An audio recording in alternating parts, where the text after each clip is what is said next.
This podcast is a brief overview of the online course assessment rubric used for online and hybrid courses here at Johnny Logan College. The rubric was originally created as part of the proposal for an online degree. The rubric that was submitted to the Higher Learning Commission, the site visit team liked the various domains that were being looked at, but they didn't care much for the measurability factor of the rubric. And the original rubric is on the accreditation site off the Johnny Logan homepage. This is just kind of a brief overview. There are 9 sections to the rubric. We are not looking at course content. The closest we get to looking at content are the types of activities and the types of assessments that you use. But this is not a content-specific assessment tool. And the header of it just has some basic information about when the assessment is done, what the course and section number are, and then who the reviewers are. And there is a mode section in the first column here. If it's an online class, we just put a check in that box. If it's hybrid, we put a check there, and then we mark how many times the course meets in the classroom. Beyond that, this rubric is used by the online assessment team. A typical assessment would have one faculty member chairing.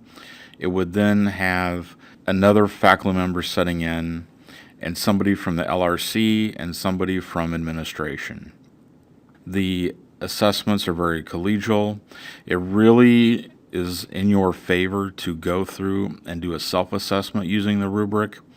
So when it's time for the assessment to take place, that you will know where things are located in your course. You will know the various types of assessments and the various types of activities you use in your course. And you'll see those things as we go through the various components of the rubric.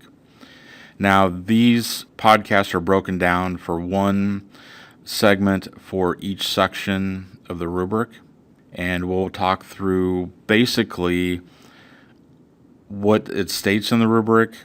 In some areas, we'll talk about why this is in the rubric, and then in other cases, we'll look at how these things actually play out in an assessment.